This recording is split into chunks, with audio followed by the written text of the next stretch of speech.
నమస్తే, నేను Kavitha. Welcome to I Dream News and నిజాలు. ఏప్రిల్ 29న ఎలక్షన్ అయిపోయిన తర్వాత ఎగ్జిట్ పోల్ ఫలితాలు అయితే వచ్చాయి. బోల్డ్ అంత టెన్షన్ ఉన్నప్పటికీ మే 4th వరకు ఎలక్షన్ కౌంటింగ్ అనేది జరగబోతోంది. ఈ 5 రోజుల గ్యాప్ ఎందుకుంది? ఎవరు స్ట్రాంగ్ రూమ్లను భద్రపరచాలి? ఎందుకని సీసీటీవీలతో పాటుగా స్ట్రాంగ్ రూమ్ ప్రొటెక్షన్, సెక్యూరిటీ మీద డౌట్లు వస్తున్నాయి. అందులో కూడా మమతా బెనర్జీ తన క్యాడర్కు ఎందుకని తీవ్ర స్థాయిలో ఒక వార్నింగ్ లాంటి మెసేజ్ ఇస్తున్నారు. ఖచ్చితంగా మీరు స్ట్రాంగ్ రూమ్ దగ్గరే ఉండండి, డే అండ్ నైట్ కాపలా కాయండి అనే మాట ఎందుకంతని చెప్తున్నారు. మనతో పాటుగా ఉన్నారు సీనియర్ జర్నలిస్ట్ సురేష్ కొచ్చాతిల్ గారు. సార్ నమస్తే. సో స్ట్రాంగ్ రూముల్లో ఈవీఎంలు భద్రంగా ఉంటాయో లేదో అనుమానంగా ఉంది. మీరు అలర్ట్గా ఉండి, నేను అవసరమైతే నా ప్రాణాలు ఇవ్వడానికైనా రెడీగా ఉన్నాను, పోరాటం మాత్రం ఆపను అనేమాట. అంత డౌట్ ఎందుకని వచ్చింది ఈవీఎంల భద్రత మీద? అది ఏం లేదు, అది ఎప్పుడు మమతా బెనర్జీకి ప్రాబ్లం ఇప్పుడు కాదు. ఈవెన్ 2024 లోక్సభ ఎలక్షన్ టైంలో ఉండే, దానికన్నా ముందు దీనికి ఉన్న ముందు ఎలక్షన్ జరిగిన దాంట్లో కూడా ఉండే. ఈవెన్ మహారాష్ట్రలో కూడా చూసాం మనది. ఉద్ధవ్ ఠాక్రేకి ఇది డౌట్లు ఉండే, ఎవరైనా కొట్టేస్తారో అని చెప్పి. నిన్న ఒక కన్ఫ్యూషన్ ఏం జరిగిందంటే, ఈ ఈవీఎంలు అన్ని వాడర్ తీసుకెళ్ళిన ఈవీఎంలు. ఫర్ ఎగ్జాంపుల్ ఒక కాన్స్టిట్యున్సీలో 10,000 ఈవీఎంలు తీసుకెళ్లారు. ఓకే, దాని తర్వాత మెయిన్ సెంటర్లో పెట్టేసుకొని అక్కడి నుంచి డిస్ట్రిబ్యూట్ చేస్తారు. దాంతోపాటు ఒక 100 మిషన్స్ని ఒక్కొక్క సెంటర్ స్టాండ్ బైగా ఒక్కొక్క సెంటర్లో రెండు పెట్టుకుంటారు. జరుగుతుంది ఏంటంటే, ఏదైనా ప్రాబ్లం అయితే రీప్లేస్ చేయొచ్చు ఇమ్మీడియట్గా. Technical issues. ఇది వాడకపోతే ఈవీఎంలు మళ్ళీ తీసుకురావాలి, రిటర్న్ తీసుకొచ్చి మెయిన్ సెంటర్కి వచ్చి యాక్చువల్ ఓటింగ్ జరిగిన ఈవీఎం సపరేట్, ఈ బ్లాంక్ ఈవీఎంస్ అంటే వాడిన ఈవీఎంస్ సపరేట్ పెడతారు. ఫస్ట్ ఈ వాడిన ఈవీఎంస్లు పంపించేస్తారు, జీపీఎస్ ట్యాగ్ చేస్తారు. దానికి ప్రతి వెహికల్కి జీపీఎస్ ట్యాగింగ్ ఉంటుంది అనమాట. వెహికల్ ఒక ప్లేస్ నుంచి ఒక ప్లేస్ ఎక్కడికి వెళ్తుంది, ట్రావెల్ చేస్తుంది, ఎలక్షన్ కమిషన్ మానిటర్ చేస్తారు. సో అక్కడ ఏం ప్రాబ్లం లేదు. తర్వాత ఏం చేస్తారంటే, నెక్స్ట్ డే ఈ అన్యూస్డ్ ఈవీఎంస్ ఉంటుంది చూడండి, దాన్ని సపరేట్గా తీసుకెళ్తారు, అది కూడా ట్యాగ్ చేస్తారు. టీఎంసీ వాళ్ళు ఇది చూసి ఈవీఎంలు బీజేపీ వాళ్ళు ఇంకో చోటుకు తీసుకెళ్తున్నారని చెప్పి ఆరోపణ చేశారు. అది కాదు జరిగింది. ఇది ప్రతి స్టేట్లో జరుగుతుంది. అన్యూస్డ్ ఈవీఎంస్ తీసుకెళ్ళి వాళ్ళు సపరేట్గా ఇంకో సెంటర్లో పెట్టుకుంటారు. దాని కూడా సెక్యూరిటీ ఉంటుంది, కానీ అంత పెద్ద సెక్యూరిటీ అక్కర్లేదు, because nothing much in that. కానీ అప్పుడు కూడా ఉంటుంది బేసిక్ సెక్యూరిటీ. ఇప్పుడు ఫర్ ఎగ్జాంపుల్ కలకత్తా తీసుకుందాం మనం. కలకత్తా తీసుకుంటే కలకత్తాలో ఒక 3 లెవెల్ సెక్యూరిటీ ఉంది. అక్కడ ఆల్మోస్ట్ మీరు చూసుకుంటే 22 స్ట్రాంగ్ రూమ్లు ఉన్నాయి, 7 కౌంటింగ్ సెంటర్స్ ఉంది. సో మీరు అడిగారు చూడండి కవిత గారు, ఎందుకు ఇది 5 రోజులు తీసుకుంటుంది అనేది. ఇది ప్రతి ఎలక్షన్లో ఉంటుంది. ఎందుకంటే తమిళనాడు ఎప్పుడో జరిగింది, కేరళ ఎప్పుడో జరిగింది. ఇప్పుడు దాకా ఎందుకు వెయిట్ చేసినాం? మనం కూడా లోక్సభ ఎలక్షన్ టైంలో చూసాం. ఇట్స్ ఆల్మోస్ట్ 1 month పట్టింది, 1.5 months పట్టింది ఫైనల్ కౌంటింగ్ రావడానికి 2024 లోక్సభ ఎలక్షన్. ఎందుకంటే ఈ మిషన్స్ని మూవ్ చేయాల్సి వస్తుంది ఒక్కొక్క సెంటర్కి. అక్కడ మొత్తం టేబుల్ సెటప్ చేయాల్సి వస్తుంది, కౌంటర్స్ పెడతారు, దానికి బ్యారికేడింగ్ చేస్తారు. ఇదంతా టైం తీసుకుంటుంది అనమాట. దాని తర్వాత ప్రింట్అవుట్ తీసి దాన్ని అంటిస్తారు, ఈ బూత్ నెంబర్ ఇక్కడ, ఈ బూత్ నెంబర్ ఇక్కడ. సో ఏజెంట్ దాని ఆపోజిట్ సైడ్లో కూర్చుంటారు. ఎందుకంటే వాళ్ళకి ప్రతి మిషన్ ఓపెన్ చేసినప్పుడు వాళ్ళకి చూపించాల్సి వస్తుంది.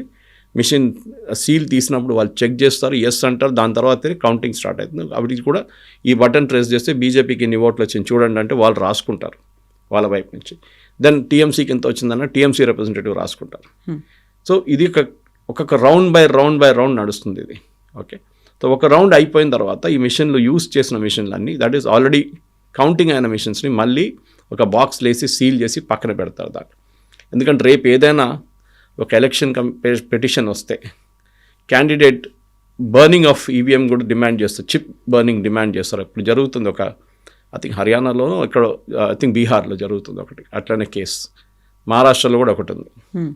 సో ఇది ప్రాసెస్ అన్నమాట. సో 5 రోజులు చాలా తక్కువ. ఇంకోటి ఏంటంటే, ఎలక్షన్ జరిగిన రోజు తర్వాత 2వ రోజు రీపోలింగ్ జరగవచ్చు కొన్ని కాన్స్టిట్యున్సీలు. ఐ థింక్ బెంగాల్లో కూడా జరగబోతుంది, ఇవాళ రేపు రీపోలింగ్ ఉంటుంది. ఆ రీపోలింగ్ కోసం వీళ్ళు మళ్ళీ ఈవీఎంలు అన్నీ తయారు చేయాల్సి వస్తుంది, వాళ్ళు టైం తీసుకుంటారు.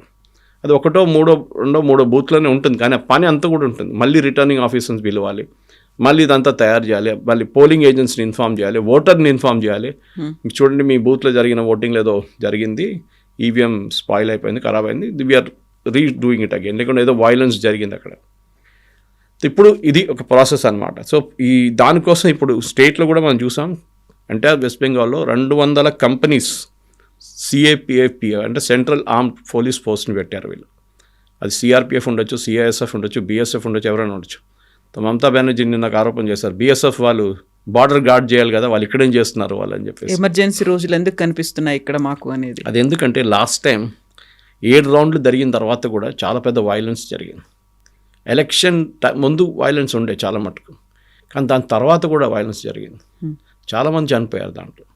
నిన్న కూడా చూడండి పోలీస్ అంటే సరే ఫైరింగ్ జరిగింది నిన్న. ఏదో సివిలియన్ ఫైర్ చేశాడు, మీరు చూసుంటారు వీడియోలు, లాఠీ చార్జ్ జరిగింది. వైలెన్స్ అనేది వెస్ట్ బెంగాల్ ఎలక్షన్లో చాలా కామన్, ఇప్పుడు కాదు కమ్యూనిస్ట్ వాళ్ళ టైం నుంచి కూడా. సో అది కొత్తదేం కాదు. అదే దానికోసం మీరు చూడండి, తమిళనాడులో ఇంత గొడవ లేకుండే, కేరళలో దే వాజ్ నథింగ్, అక్కడ కూడా కమ్యూనిస్ట్ వాళ్ళు ఉన్నారు కదా, అక్కడ ప్రాబ్లం లేదు. అస్సాంలో చాలా సెన్సిటివ్ అయిన ప్లేస్లో అక్కడ కూడా గొడవ లేదు. వెస్ట్ బెంగాల్లో ఒకటే ఈ ప్రాబ్లం ఉంటుంది. అండ్ మమతా బెనర్జీ ఆమె ఫస్ట్ టైం పోటీ చేసినప్పటి నుంచి 2011 నుంచి ఆమె ఈ అగ్రెసివ్నెస్ చూపిస్తుంది ఎప్పుడు. ఇప్పుడు ఆమె ఏం చెప్పారంటే వాళ్ళ పార్టీ కార్డర్స్కి చెప్పారు, మీరు ఎవ్వరు స్ట్రాంగ్ రూమ్ ముందు నుంచి వెళ్ళకూడదని. యాక్చువల్లీ స్ట్రాంగ్ రూమ్ ముందు రానియర్ ఎవరు. దెర్ ఇస్ అ 500 మీటర్, ఒక కేసులో 100 మీటర్స్ ఒక గ్యాప్ ఇస్తారు వాళ్ళు, అక్కడ దాని బయటనే ఉండాలి వీళ్ళందరూ. సీల్ చేస్తారు, డబుల్ సీల్ చేస్తారు, ట్రిపుల్ సీల్ చేస్తారు, 2 ప్లాంకులు కొట్టి దానికి మొదలు కొడతారు, దాన్ని చేస్తారు వీళ్ళు. దాని తర్వాతనే కౌంటింగ్ రోజు పొద్దున 6 గంటల నుంచి వీళ్ళు ఓపెన్ చేయడం మొదలు పెడతారు in the presence of agents. So అందరినీ అక్కడే ఉండండి, మీరు అక్కడే నిద్రపోండి, నేను కూడా భవానీపూర్లో నేను కూడా ఈవెన్ స్ట్రాంగ్ రూమ్ బయట ఉంటా అని చెప్పి ఆమె ఒక పిలుపు ఇచ్చింది. బీజేపీలు ఏమంటున్నారంటే ఆమె ఓట్ చోరీ కోసం రెడీ అవుతుంది, అలిగేషన్. ఆమె ఓడిపోతే డెఫినెట్గా ఓట్ చోరీ జరిగిందని చెప్పి ఆరోపణ చేయడానికి ఒక గ్రౌండ్ తయారు చేస్తున్నారు అని మమతా బెనర్జీ అని చెప్తున్నారు. అండ్ ఈసీ మీద కూడా ఆరోపణలు చేశారు, సీసీటీవీలను ఆఫ్ చేస్తున్నారని. ఈసీ ఇమ్మీడియట్గా రెస్పాండ్ అయింది, మేము సీసీటీవీలను ఆఫ్ చేయట్లేదు అనేది. కరెక్ట్, బికాస్ ఆఫ్ చేస్తే రీపోలింగ్ అవుతుంది. ఏ సెంటర్లో అయినా సీసీటీవీ ఆఫ్ చేస్తే రీపోలింగ్ జరుగుతుంది ఇమ్మీడియట్గా. ఎందుకంటే ఏదో అవకతవకలు జరిగింది పాత సిస్టంలో, మీకు గుర్తుండదు కవిత గారు, బీహార్, యూపీ లాంటి ప్లేస్లో ఆ టైంలో వీళ్ళు సీసీటీవీ అంటే మొత్తం కౌంటింగ్ సెంటర్ టేక్ ఓవర్ చేసుకొని కూర్చొని స్టాంప్ కొట్టి బ్యాలెట్ పేపర్లు వేసేస్తారు. ఇప్పుడు అది కాదు కదా, ఎందుకంటే ఈవీఎం కూడా మీరు హైజాక్ చేస్తే కూడా మీకు ఒక ఈవీఎం ఓట్ వేసి నెక్స్ట్ దానికి వెళ్ళడానికి ఒక 1 మినిట్ తీసుకుంటుంది. ఒక గంటలో 60 ఓట్లే పడుతుంది, అది కూడా పడదు మీరు ఈవెన్ కంప్లీట్ టేక్ ఓవర్ చేస్తే కూడా. And multiply by number of hours, okay, ఒక 9 గంటలు తీసుకోండి, 540 ఓట్లు పడతాయి అంతే. ఓకే, సో ఒక బూత్లో 1000 ఓట్లు ఉంటే కూడా టైం తీసుకుంటారు, 12 గంటల సేపు దాకా టైం తీసుకుంటారు. సో ఈవెన్ మీరు రిగ్ చేయలేరు అక్కడ కూడా, ఇంపాసిబుల్ చేయడం. కానీ మొన్న జరిగిన ఎలక్షన్లో ఒక బూత్లో ఒక ప్రాబ్లం ఉండే, బీజేపీ సింబల్ మీద ఎవరో టేప్ పెట్టేశారు, అది ఆ వీడియో కూడా వచ్చింది బయటికి. దాని తర్వాత ఆ బూత్ కౌంటర్మైన్ చేసి మళ్ళీ రీపోలింగ్ జరిగింది అక్కడ. అండ్ లెఫ్ట్ పార్టీలు కూడా అదే మాట చెప్తున్నారు, మా సింబల్స్ మీద మీరు టేప్ వేశారు అనేది. అదే అర్థం కావట్లేదు, ఎందుకంటే ఇంత పవర్ఫుల్ ఉన్న లెఫ్ట్ పార్టీస్ మమతా బెనర్జీని అడ్డుకోలేకపోతున్నారు అంటే ఇట్ విల్ బి సర్ప్రైజింగ్. అందుకే వాళ్ళ దగ్గర కార్డర్స్ ఉన్నారు కదా, ఎక్కడ పోయింది వీళ్ళ కార్డర్స్ అందరూ. సో ఇప్పుడున్న అది కూడా కాకుండా ఇప్పుడు క్యూఆర్ కోడ్ పెట్టి ఈ కోడ్ బేస్డ్ ఐడి కార్డు ఇస్తున్నారు వీళ్ళకి. ఓకే, అంటే అందరూ లోపల రాలేరు, ఎవరెవరు లోపలికి వస్తున్నారో పార్టీది ఒఫీషియల్ ఏజెంటు వాళ్ళకు క్యూఆర్ కోడ్ బేస్ ఇస్తున్నారు. ఎందుకంటే జరుగుతుందండి, ఫర్ ఎగ్జాంపుల్ మీరు 5 అవర్స్ కూర్చోగానే మీకు టైర్డ్ అయిపోతారు, మీరు రిప్లేస్మెంట్ ట్రై చేస్తారు బయట నుంచి, ఎవరో ఇంకొకరు వస్తే ప్రాబ్లం అవుతుంది. So that has be the official పార్టీకి. ఈవెన్ బూత్లో కూడా అదే జరుగుతుంది. నేను కూడా బూత్లో కూర్చున్నాను ఒక టైం, నాకు గుర్తుంది. 3-4 అవర్స్ తర్వాత మనకు కూడా అది వేడి ఉంటుంది ఆ టైంలో. సమ్మర్ అంటే ఏం చెప్తారు, ఫ్యాన్లు ఉంటాయి కానీ ఏసీ గీసీ ఏమి ఉండదు.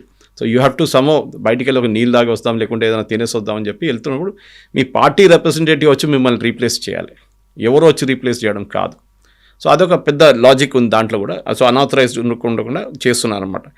కానీ ఈ పర్టికులర్ కౌంటింగ్ ప్రాసెస్ అనేది ఆ రోజు పొద్దున 7 గంటల నుంచి టెక్నికలీ మొదలైంది. ఇక్కడ మమతా బెనర్జీ చేసే ఆరోపణలు ఏంటంటే, ఒకటి పోస్టల్ బ్యాలెట్స్ గురించి చెప్తున్నారు. పోస్టల్ బ్యాలెట్స్ వీళ్ళు ట్యాంపర్ చేశారు, అది ప్రూఫ్ ఏం లేదు. ఆమె ఆరోపణ చేస్తుంది కానీ ఎలక్షన్ కమిషన్ దాన్ని చాలా క్లియర్గా ఖండించారు, ఏం జరగలేదు. పోస్టల్ బ్యాలెట్స్ ఎట్లా ఉంది అట్లనే ఉంది, సీల్డ్ యూనిట్స్లోనే ఉంది, అది ఆ రోజు పొద్దున ఓపెన్ చేస్తారు అంతే. మనకు తెలిసిందే పోస్టల్ బ్యాలెట్స్ అంటే, ఈ సపోజ్ మీరు ఒక బూత్లో కూర్చున్నారు, మీరు మీ కాన్స్టిట్యున్సీ ఇంకో ప్లేస్లో ఉంది, మీరు ఓట్ చేయలేరు, అది we are the returning officer of that booth, లేకుంటే వీఆర్ పోలింగ్ ఆఫీసర్ ఆ బూత్లో. సో మీరు వెళ్ళలేరు. సో ప్రతి బూత్లో 10 మంది అయినా ఉంటారు కదా ఆఫీషియల్స్, వాళ్ళు ఎక్కడ ఓటేస్తారు. సో వాళ్ళకి ఏం చేస్తారంటే, వాళ్ళని అలాట్ చేసిన టైంలోనే వాళ్ళకు బ్యాలెట్ పేపర్ ఇస్తారు, వాళ్ళ ఏరియాది ఇచ్చి మీరు ఎవరికి ఓటేయాలని మీరు వేసేసుకొని చెప్పేసి ఎన్వలప్ వేసి సీల్ చేస్తారు దాన్ని. అది కాకుండా ఈ ఆర్మ్ ఫోర్సెస్ అదే స్టేట్ నుంచి ఉన్న ఉంటారు, పోలీసు వాళ్ళు ఉంటారు, వాళ్ళు ఇంకో చోట్ల వాళ్ళకి పోస్టింగ్ ఉంటుంది, సో అక్కడి నుంచి చేస్తారు. ఇట్లాంటి చాలామంది ఉంటారు. ఈవెన్ ఓల్డ్ పీపుల్, ఇప్పుడు ముస్లిం వాళ్ళు ఓల్డ్ పీపుల్ వాళ్ళు ఇన్ఫర్మ్ ఉంటారు, నడవలేకపోతారు, వాళ్ళు ఇంట్లో కూర్చొని చేయవచ్చు. సో వాళ్ళ ఇంటికి రిటర్నింగ్ ఆఫీసర్ వెళ్తారు, వాళ్ళు మార్క్ చేస్తారు, చేసిన తర్వాత సీల్డ్ అన్నులో ప్లేస్ సీల్ చేసేస్తారు. ఫస్ట్ వాళ్ళు ఆన్లైన్లో అప్లై చేసుకోవాలి, మేము రాలేము, అది ఓన్లీ ఫర్ ఓల్డ్ పీపుల్. ఇది మిగతా వాళ్ళు ఆటోమేటిక్ వచ్చేస్తుంది వాళ్ళది. ప్రాబ్లం ఎక్కడ వస్తుందంటే ఈ కేరళలో చూశాను నేను మిస్యూజ్ ఎట్లా చేస్తారు. ఈ పార్టీ వాళ్ళే వస్తారు తోడు. ఓకే, రిటర్నింగ్ ఆఫీసర్ కూడా పార్టీ ఆయనే, ఓకే, ఆయన ఒక యూనియన్ మెంబర్, ఆయనతోటే వీళ్ళు కూడా వస్తారు, వచ్చి వాళ్ళే దాంట్లో మార్క్ చేసుకుంటారు. ఆ పాప ఆయన ముస్లానికి ఛాన్స్ కూడా ఇయ్యారు అట్లా. ఎనీవే అదంతా పెద్ద ప్రాబ్లం, ఎందుకంటే పోస్టల్ బ్యాలెట్ ఒక 200-300 ఉంటాయి, ఎక్కువ ఉండదు దానికన్నా. కొన్ని ప్లేస్లో 500 దాకా ఉంటుంది. కానీ మమతా బెనర్జీది ఇప్పుడు ఈ హైపర్ యాక్టివిటీ చూస్తే బీజేపీ కూడా మొదలుపెట్టారు. సో అమిత్ షా గారు చాలా క్లియర్గా చెప్పారు, ట్రైనింగ్ సెషన్స్ పెట్టండి అందరికీ. బికాస్ ఈ కౌంటింగ్ ప్రాసెస్ అనేది మీరు రెగ్యులర్గా చూడకపోతే మీకు అర్థం కాదు ఎట్లా నడుస్తుంది అనేది. సో అది చాలా పెద్ద హాల్ ఉంటుంది, చాలా గొడవ ఉంటుంది, shouting, count, number of rounds అక్కడ ఇక్కడ. ముందు బ్యాలెట్ పేపర్ అంటే ఫస్ట్ 10 తీసి వాళ్ళు చూపించి దాంతో దాన్ని పైన రాసి రబ్బర్ బ్యాండ్ వేసి పక్కన పెడతారు, నెక్స్ట్ రౌండ్కి మళ్ళీ తీసి. ఇది ఈవీఎంలు. So you have to be constantly alert అనమాట. సో బీజేపీ కూడా వాళ్ళ వైపు నుంచి ట్రైనింగ్ సెషన్స్ పెడుతున్నారు వాళ్ళ మెంబర్స్కి. అమిత్ షా గారు ఇన్స్ట్రక్షన్స్ ఇచ్చారు, నెక్స్ట్ 2 days అంటే ఇవాళ రేపు ట్రైనింగ్ సెషన్స్ ఉంది బీజేపీ కాడర్కి, మీరు ఎట్లా హ్యాండిల్ చేయాలని చెప్పేసి. కానీ ఓవరాల్ చూస్తే ప్రతి స్టేట్లో లేని ప్రాబ్లం వెస్ట్ బెంగాల్. మీరు చూసుంటారు ఈవెన్ ఎగ్జిట్ పోల్స్ కూడా చాలామంది వేరియేషన్స్ ఇచ్చారు. చూసాం, చాణక్య వాళ్ళది వచ్చింది, మై చాణక్య, వాళ్ళేమో బీజేపీకి చాలా పెద్ద మెజారిటీ ఇచ్చారు, 190 దాకా ఇచ్చారు, వాళ్ళు 48% ఓట్ పర్సంటేజ్ ఇచ్చారు. అదే టైంలో అక్కడ వెస్ట్ బెంగాల్లో జరిగిన ఎలక్షన్లో యాక్సిస్ మై ఇండియా అని చెప్పి ఇంకొక పాల్ స్టోన్ వాళ్ళు ఇండియా టుడే కోసం చేశారు. వాళ్ళు ప్రతి స్టేట్ది ఎగ్జిట్ పోల్ ఇచ్చేసారు, వెస్ట్ బెంగాల్ తీయట్లేదు. అప్పుడు ఆ రోజు నేను కూడా లైవ్గా చూస్తున్నాను, రాజ్దీప్ సర్దేశాయ్ వీళ్ళందరూ ఉన్నారు. ఆయన అడిగారు, ఎందుకు మీరు ఇవ్వట్లేదంటే మా క్యాడర్స్కి మా రిప్రజెంటేటివ్స్ వెళ్ళినప్పుడు ఎవరు ఆన్సర్ చేయట్లేదు. ఆల్మోస్ట్ 70% మంది డిడ్ నాట్ రెస్పాండ్, భయపడుతున్నారు చెప్పడానికి ఎవరికి ఓటేశారని. ఎందుకంటే వాళ్ళకి డౌట్ ఉంది, మేము చెప్తే మమ్మల్ని రేపు కొడతారు ఏమో అని చెప్పేసి. సో ఆ నంబర్లో ఒక క్లారిటీ ఉంది కవిత గారు, ఎవరు భయపడుతున్నారు ఎవరిని. టీఎంసీ బీజేపీ వాళ్ళని భయపడరు, లాస్ట్ టైం మనం చూసాం. అది వైలెన్స్ అటువైపు ఉంటుంది. దట్ ఈస్ బీజేపీకి ఓటేసిన వాళ్ళు టీఎంసీ వాళ్ళు వస్తున్నారు, వాళ్ళు అడుగుతున్నారని భయం ఉంటుంది, మమ్మల్ని రేపు కొడతారు చంపేస్తారని జరిగింది కూడా లాస్ట్ టైం. సో 70% మంది ఆన్సర్ చేయలేదంటే 70% మంది దాంట్లో ఆబ్వియస్లీ అట్లీస్ట్ దాంట్లో ఒక 80% మంది బీజేపీకి ఓటేశారు. దానికోసం వాళ్ళు భయపడుతున్నారు చెప్పడానికి. ఓకే, ఇప్పుడు చెప్పేస్తారు కదా మేము టీఎంసీకి వేసామని చెప్పేసి. So they are scared of telling that అనమాట. కానీ చాణక్యది లాస్ట్ టైం కూడా 2024 ఎలక్షన్లో వాళ్ళ తప్పు వచ్చింది, వాళ్ళ డేటా కూడా. కానీ ఓవరాల్ చాలా టైట్ కాంటెస్ట్ ఉండబోతుందని చెప్పి ఒక క్లారిటీ దీంట్లో అయితే వచ్చేస్తుంది కవిత. ఎంత టైట్ కాంటెస్ట్ ఉంది అని చెప్పినప్పుడు కూడా దీదీ చెప్తోంది 226 స్థానాల్లో నేను గెలవబోతున్నాను, ఎవరు ఏం చేసినా కానీ ఇంత మ్యానిపులేషన్స్ ఇవన్నీ అయినా. And I'm not believing these exit polls అనేది, అంటే ఫేవర్గా ఉన్నాయి చాలా వరకు అనే మాట తను చెప్తోంది. కరెక్ట్, అది చెప్పాల్సి. ఓడిపోతున్నా నేనని ఎవరు చెప్పారు. Even communist party Mohammed Salim చెప్పారు మేము ఎలక్షన్ గెలవబోతున్నాం అని చెప్పి. వాళ్ళకి 2 సీట్లు కూడా రావు, 0 వస్తుంది మోస్ట్ ప్రాబ్లీ. కానీ వాళ్ళు చెప్తారు కదా, కాన్ఫిడెన్స్ ఉంటుంది, మేమే గెలుస్తాం ఎలక్షన్ అని చెప్పేసి. మమతా బెనర్జీకి చెప్పారు, వాళ్ళ కాడర్ మోటివేట్ చేయాలంటే మీ కాడర్ని మీరు మోటివేట్ చేయాల్సి వస్తుంది. ఆమెనే అంటుంది బీజేపీ వాళ్ళు క్యాంపెయిన్ నడిపిస్తున్నారు, ఎగ్జిట్ పోల్స్ అంతా వాళ్ళు దానికి చేస్తారంటే మా కాడర్ని డీమోటివేట్ చేయడానికి. ఒకసారి ఎలక్షన్ అయిపోతే డీమోటివేషన్ ఎక్కడ వస్తుంది? ఓన్లీ కౌంటింగ్ సెంటర్స్ ప్రాబ్లం ఉంటుంది మీకు, అంతే. కానీ డిమోటివేషన్ అయిపోయింది, ఎలక్షన్ ఓట్ అయిపోయింది. ఎట్లయిపోయిందంటే మీరు మన ఎగ్జామ్ రాసి వచ్చిన తర్వాత బయటికి అరే ఈ క్వశ్చన్ ఆన్సర్ తప్పు వచ్చిందిరా అని చెప్పేసి డిప్రెస్లో ఉంటాం మనం చిన్నప్పుడు స్కూల్ అంతా. సో యూజువలీ మా టీచర్స్ చెప్పేటోళ్ళు మాకు అయిపోయింది కదా ఎగ్జామ్ అయిపోయింది, రేపటి చూసుకోండి వాళ్ళది అయిపోయింది. ఈవెన్ దానికి తప్పని తెలిసి దాన్ని కరెక్ట్ చేయడానికి ట్రై చేస్తే కూడా ఏం చేయలేవు, ఎగ్జామ్ షీట్ లోపల ఉంది, carry on to the next one. This is the same logic. అయిపోయింది అంతే. మీరు డిమోటివేట్ అవుతారో ఏమవుతారో దట్స్ అ డిఫరెంట్ క్వశ్చన్ అనమాట. కానీ కల్కట్టాలో ఈసారి చాలా మటుకు కవిత గారు వెస్ట్ బెంగాల్లో ట్రైన్స్, స్పెషల్ ట్రైన్స్, ఫ్లైట్స్ అన్నీ ఉన్నాయి. ఇప్పుడు నేను ఒక డేటా చూస్తున్నాను అనమాట. చాలామంది వర్కింగ్ ప్రొఫెషనల్స్ అండ్ మైగ్రెంట్స్ కూడా, మైగ్రెంట్స్ ఆఫ్ కోర్స్ ట్రైన్లో వస్తారు వాళ్ళు. 29th ఏప్రిల్ 29 కల్కటాకి వచ్చిన వాళ్ళు incoming passengers 26,554. Exiting same day ఒకటేసి వెళ్ళిన వాళ్ళు 22,000, almost 23,000. April 29th 28 same, April 29th 27 same, April 26 కూడా 26, 27, 28, 29 సేమ్ నంబర్. ఓకే, కానీ వచ్చిన వాళ్ళు చాలామంది ఇంకా వెళ్ళలేదు.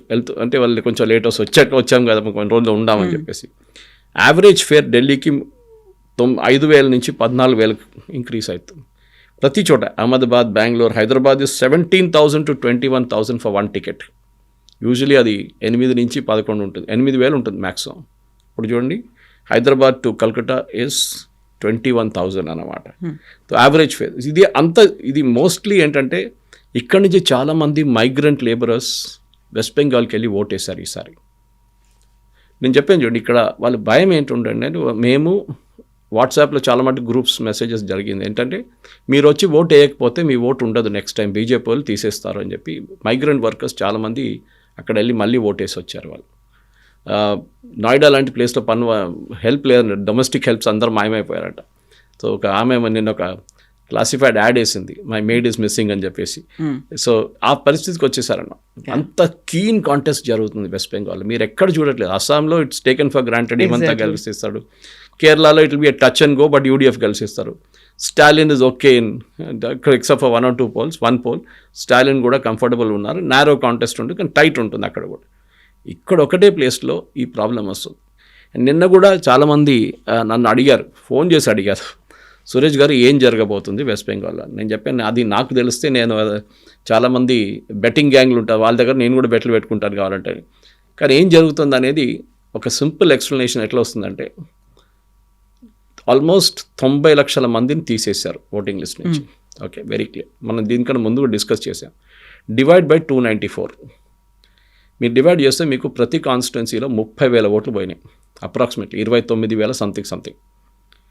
కొన్ని కాన్స్టిట్యున్సీలో అది ఎక్కువ ఉంటుంది, కొన్ని కాన్స్టిట్యున్సీ తక్కువ ఉంటుంది. ప్రాబ్లం ఎక్కడ వస్తుందంటే 5,000 ఓట్లు దానికన్నా తక్కువనా లేకుంటే 10,000 ఓట్ల దాకా గెలిచిన వాళ్ళు they will be in problem this time. ఓడిపోయిన వాళ్ళు కాదు, గెలిచిన వాళ్ళు. ఎందుకంటే వాళ్ళ గెలిచిన ఓట్లు ఈసారి లేవు, మొత్తం పోయింది ఈసారి. 30,000 ఓట్స్ అది కూడా పోయి ఉంటుంది. అండ్ అక్కడే మమతా బెనర్జీ టెన్షన్ ఉండే ఎస్ఐఆర్ల గురించి. దట్ ఈస్ వై ఈసారి ఉన్న వెస్ట్ బెంగాల్ ఎలక్షన్ ప్రెడిక్ట్ చేయలేం మనం. ఎందుకంటే చాలా మటుకు ప్రతి కాన్స్టిట్యున్సీ బై కాన్స్టిట్యున్సీ మనకు చూడాల్సి వస్తుంది.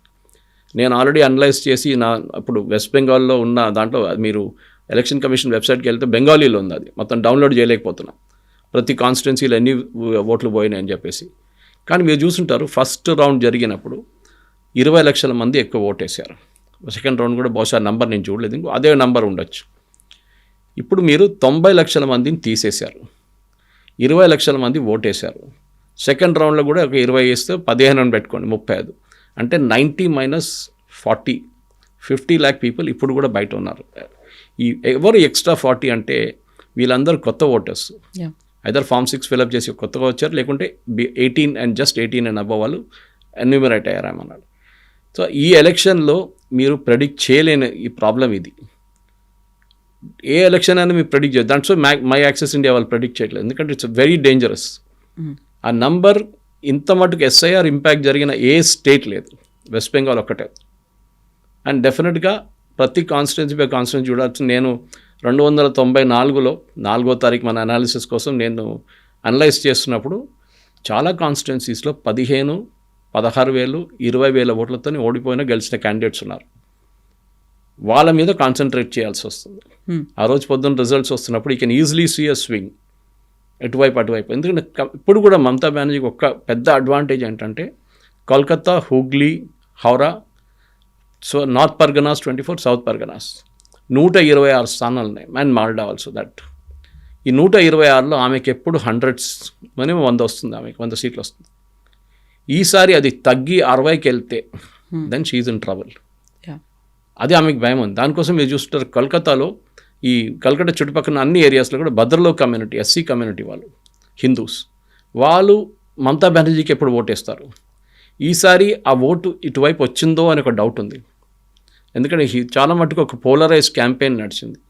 మమతా బెనర్జీ ముస్లిమ్స్ కోసం పనిచేస్తుంది, మమతా బెనర్జీ ముస్లిమ్స్ కోసం డబ్బులు ఇస్తున్నారని చెప్పి ఒక ప్రచారం బీజేపీ వాళ్ళు చాలా హై లెవెల్లో చేశారు. అది కట్ అయిందా లేదా అని మనం ఇప్పుడు చూడాల్సి వస్తుంది. ముస్లిమ్స్ 100% మమతా బెనర్జీకి వేసి ఉంటారు. కానీ ఎంఐఎం కానీ మిగతా పార్టీలు అక్కడ ఉన్న ముస్లిం కాంగ్రెస్ కూడా ప్రో ముస్లిం పార్టీస్కి వాళ్ళు ఏదైనా ఓట్లు తీసుకెళ్లారు. ఎందుకంటే 3% కాంగ్రెస్కి 2% సిపిఎంకి అని చెప్పి ఎగ్జిట్ పోల్లో చూపిస్తుంది. వీళ్ళిద్దరు నడిమిట్లో ఉన్న గ్యాప్ 2%, 45-43. ఓన్లీ చాణక్య వాళ్ళు 10% డిఫరెన్స్ చూపిస్తున్నారు. కాంగ్రెస్ సిపిఎం తీసుకెళ్లిన ఓట్లు ఎవరు ఓట్లు? అది mostly minority votes, Muslim votes. అది మమతా బెనర్జీ బకెట్ నుంచి వస్తుంది, వాళ్ళ బకెట్లో పడిన ఓట్లు అదంతా. సో ఈ 5%, 2% లాస్ట్ టైం మీరు చూసుంటారు Mamata Banerjee party and BJP నడిమిట్లో టోటల్ ఓట్స్ పోల్ అయింది 60 లక్షల ఓట్లు డిఫరెన్స్ ఉంది. 60 లక్షల ఓట్లు, 280 వీళ్ళకి 2 crore 80 పడితే వీళ్ళకి 2 crore 20 ఓడింది. కానీ లిస్ట్ నుంచి తీసేసింది 90 లక్షల మందిని. సో న్యాచురలీ 60 తీసేస్తే అప్పుడు కూడా 30 లక్షల మంది ఎక్స్ట్రా డిలీట్ అయ్యాయి. ఇది మమతా బెనర్జీకి ఉన్న భయం. సో నేను ఒక ఫెసాలజిస్ట్ యాంగిల్ నుంచి ఎక్స్ప్లెయిన్ చేశాను. ఎగ్జాక్ట్లీ. ఇప్పుడు ఆల్మోస్ట్ ఒక 40 లక్షల మంది కొత్త ఓటర్లు ఉన్నారు ఈసారి ఎన్రోల్ అయిన వాళ్ళు. 70% మంది ఏమో చెప్పడానికి భయపడుతున్న వాళ్ళు అనే వాళ్ళు ఉన్నారు. వీళ్ళంతా సైలెంట్ ఓటర్లు అనుకున్నప్పుడు మెజారిటీ ఒక హైయెస్ట్ పోల్ పర్సంటేజ్ అని వచ్చింది. ఆల్మోస్ట్ 93% టర్న్అవుట్ వచ్చింది. అంటే యూజువల్గా చెప్పేటువంటి లెక్కలు ఇవన్నీ కూడా ట్రెండ్స్ని బట్టి చూస్తే అంత హైయెస్ట్ పోల్ పర్సంటేజ్ వచ్చింది అంటే యాంటీ ఇన్కంబెన్సీ ఉంది, ప్రభుత్వ వ్యతిరేకత ఉంది అనేది. బట్ దాన్ని అయినా ప్రాపర్గా యాక్సెస్ చేయగలుగుతున్నారా అంటే మళ్ళీ ఎగ్జిట్ పోల్స్ ఏమవుతుంది అనేది మళ్ళీ అక్కడ ఇంకొక క్వశ్చన్ మార్క్ కనిపిస్తోంది. Yes, correct. అది అప్పుడు దాంట్లో డౌట్ లేదు. ఎందుకంటే మనం అది బీహార్లో కూడా చూసాం. బీహార్లో కూడా ఓటింగ్ పర్సంటేజ్ చాలా పెరిగింది. అప్పుడు దాకా ఒపీనియన్ పోల్స్ ఏం చెప్పిందంటే నెక్ టు నెక్ ఫైట్ అని చెప్పారు. ఓకే, తేజస్వి అండ్ కాంగ్రెస్ వాళ్ళ ఇండియా అలయన్స్, ఇక్కడేమో బీజేపీ అండ్ జేడీయూ వాళ్ళ ఎన్డీఏ అలయన్స్. కానీ ఫైనల్ రిజల్ట్ వచ్చినప్పుడు బీజేపీకి 2/3 మెజారిటీ వచ్చింది, జేడీయూ అండ్ బీజేపీకి. ఎట్లా వచ్చిందంటే ప్రతి కాన్స్టిట్యున్సీలో మీరు అనలైజ్ చేసి ఇదే జరిగింది. డిలీటెడ్ ఓటర్స్ చాలా ఇంపార్టెంట్గా వచ్చారు. ప్లస్ ఆఫ్ కోర్స్ మహిళలు ఓటేశారనుకోండి నితీష్ కుమార్ గారికి. కానీ డిలీటెడ్ ఓటర్స్ని ఎవ్వరు పట్టించుకోలేదు. ఈ రేటింగ్స్ ఏజెన్సీ వాళ్ళు కూడా ఈ చేస్తున్న ఎగ్జిట్ పోల్ చేస్తున్న ఒపీనియన్ పోల్స్ వీరెవ్వరు ఇది క్యాల్కులేట్ చేయలేదు. ఆ కాన్స్టిట్యున్సీలో ఎంతమంది ఓటర్లు తీసేశారు, లాస్ట్ టైం ఎన్ని ఓట్లు వచ్చినాయి వరకు అనేది. అది తీసుకుంటే మీకు ఒక mathematical you can run a mathematical possibility on that అనమాట. అక్కడ మీకు చాలా క్లియర్గా నెంబర్ తెలిసిపోతుంది. కానీ వెస్ట్ బెంగాల్ ఎలక్షన్ మిగతా అన్ని పక్కన పెడితే కూడా ఆ రోజు పొద్దున్న కూడా నేను చెప్తున్నాను చూడండి, సాయంత్రం ఒక 3-4 గంటల దాకా we will not get a clarity. That high tension అనేది ఉంటుంది. క్లారిటీ ఉండదు. హై టెన్షన్ ఉంటుంది కానీ క్లారిటీ ఉండదు. యాజ్ మచ్ as మీకు అస్సాంలో, తమిళనాడులో, కేరళలో నా టెన్షన్ మీకు ఉండదు. కానీ west Bengal will be extra tension. ఎందుకంటే ఇది ప్రతి రౌండ్లో they will be oscillating number of deleted voters, చనిపోయిన వాళ్ళు, duplicate voters and permanently migrated. ఇది చాలా క్రూషియల్. ఎస్ఐఆర్లో ఈసారి 92% రాగానే ఎలక్షన్ కమిషన్ అనౌన్స్ చేశారు. రికార్డ్ పోలింగ్ సిన్స్ ఇండిపెండెన్స్ చెప్పారు. దాంట్లో డౌట్ లేదు. లాస్ట్ టైం 82% పడింది అనుకోండి, మీరు 7 కోట్ల నుంచి 6 కోట్ల మందికి చేశారు, 1 కోటి మందిని తీసేశారు. That you have drop more than ఏం చెప్తారు 10-12% ఓటర్స్, 14% దాకా కూడా వెళ్ళింది. 10% తీసుకుందాం, 10% మంది ఓటర్ మీరు తీసేస్తే లాస్ట్ టైం 82% ఓటు పడితే ఈసారి 92%. అది 100 is as to 82 is as to what అని చెప్పేసి అప్పుడు 92 వస్తుంది మనకి డెఫినెట్గా. అదే ఓట్ పర్సంటేజ్ పడుతుంది లాస్ట్ టైం. సో ఎక్కువ కాలేదు. ఎస్, ఫస్ట్ రౌండ్లో 20 లక్షల మంది ఎక్స్ట్రా ఓట్ చేశారు, that is correct. Second round figures ఇంకా రాలేదు, అది బహుశా అదే ఉంటుంది నంబర్ అక్కడ కూడా. సో ఇంట్రెస్టింగ్ ఇదే, ఎవరు వీళ్ళు, దీంట్లో ఎంతమంది ఫామ్ 6 చేసి కొత్తగా వచ్చారు, ఎంతమంది అపిలేట్లో క్లియర్ చేసి వచ్చారు. 127 మంది క్లియర్ అయ్యారు అపిలేట్లో, ఎక్కువ మంది క్లియర్ కాలేదు. సో ఆబ్వియస్లీ ఈ డూప్లికేట్ ఓటర్స్ కానీ మైగ్రేటెడ్ ఓటర్స్ కానీ ఈసారి ఓట్ వేయలేదు వాళ్ళు. సో వాటి ఓట్ వేయలేకపోయారు కూడా. సో దానికి ఒక మేజర్ డిఫరెన్స్ ఈసారి వస్తుంది డెఫినెట్గా కవిత కూడా. అండ్ దాట్ ప్రాబ్లం మమతా బెనర్జీకే ఉండబోతుంది. దానికోసం ఆమె ఇంత నర్వస్గా ఉంది. లేకుంటే మీరు కాన్ఫిడెన్స్గా ఉన్నారనుకోండి, మీకు అసలు భయమే లేదంటే ఎందుకు ఈవీఎంల దగ్గర కూర్చోవాలి, 2-3 కూర్చోబెట్టండి చాలు, మనమే గెలుస్తామని చెప్పేసి. సో ఎక్స్ట్రా టెన్షన్, ఎందుకంటే ఏదో జరిగి ఉంటుంది అని మమతా బెనర్జీ కూడా భయం ఉంది ఆమె. దట్ బాడీ లాంగ్వేజ్లో మీకు తెలిసిపోతుంది చాలా క్లియర్గా. షీఈ్ లైక్ దట్. ఆమె అగ్రెసివ్గా ఉంటుంది ఎప్పుడు. ఏ ఎలక్షన్ అయినా కానీ, ఆమె మున్సిపల్ ఎలక్షన్ అయినా కానీ చాలా అగ్రెసివ్గా తీసుకుంటుంది ఆమె. అదే ఆమె నేచర్ అట్లా 2011 నుంచి చూడండి మీరు, ఈవెన్ సింగూర్ అజిటేషన్ నడిచిన టైంలో కూడా ఆమె she always behaves like that అనమాట. అందులో కూడా ఇంతకు ముందు ఎప్పుడు ఇలా స్పెషల్ ఇంటెన్సివ్ రివిజన్ అనేది రాలేదు, ఇంత పెద్ద మొత్తంలో లక్షల మందిని తీసేసినటువంటి పరిస్థితి లేదు. కాబట్టి అటు సర్వే సంస్థలు కావచ్చు, ఇటు పార్టీలకి ఆ పోయిన ఓట్లని గతంలో అంచనా వేసుకొని చూడాలి అంటే, కంపేర్ చేసుకొని చూస్తే అర్థం కాని పరిస్థితి కనిపిస్తుంది అక్కడ.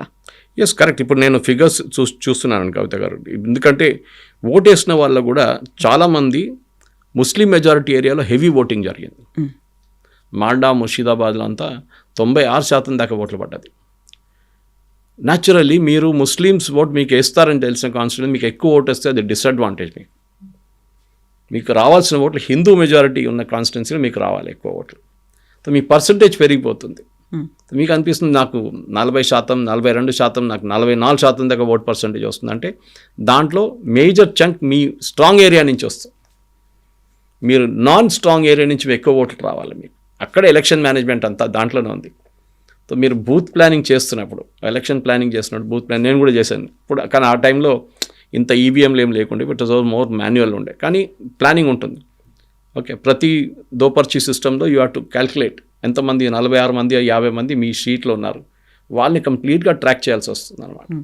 వాళ్ళు ఎవరి కోసం ఓటేస్తారు, వాళ్ళ ఇంటికే ఫస్ట్ టైం వెళ్ళి కలిసినప్పుడు వాళ్ళతో మాట్లాడినప్పుడు మీరు కొన్ని చూడొచ్చు, మీరు ఇమేజెస్ చూడొచ్చు. ఓకే, ఇక్కడ దేవుడు ఫోటో ఉంది, అక్కడ అది ఉంది, కొంచెం రిలీజియస్ ఉన్నారు, ఈయన ఎక్కడ పనిచేస్తున్నారు, గవర్నమెంట్లో పనిచేస్తున్నారా, ప్రైవేట్ సెక్టర్ మాట్లాడుతూనే తెలిసిపోతుంది. మోదీ గారి గురించి నెగిటివ్ మాట్లాడతారా, పాజిటివ్గా మాట్లాడతారా, రేవంత్ రెడ్డి గురించి ఇట్లా మీకు ఒక ఇమేజ్ వచ్చేస్తుంది. That data you have to enter.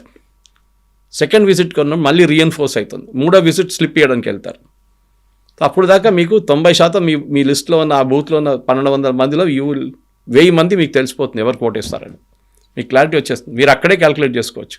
Of course ఆ రోజు పొద్దున వాళ్ళని తీసుకొని బూత్కి రావాల్సి వస్తుంది, అది పెద్ద చాలా. అది తమిళనాడులో జరిగిందో లేదో నాకు డౌట్ ఉంది.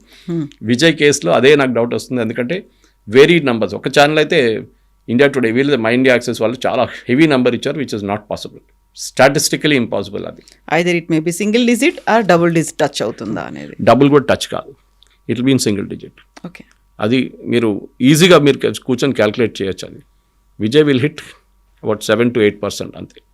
Of course I may be wrong, తెలియదు మనకి ఫైనల్. సో పబ్లిక్ పల్స్ ఏంటి అనేది ఫోర్త్ రోజు మన ఐటీఎం ఛానల్ చూడొచ్చు, మన ప్రేక్షకులు అనలైసిస్ ఉంటుంది, దాని చాలా బట్టి ఫైనల్ ఫిగర్స్ ఆఫ్ కోర్స్ సాయంత్రం 6-7 దాకా అవుతుంది అనమాట. అప్పుడు దాకా మనకు తెలిసిపోతుంది రిజల్ట్స్. సో May 4th మనం లైవ్లో చూద్దాం, లైవ్లో మాట్లాడుకుందాం sir. Thank you so much.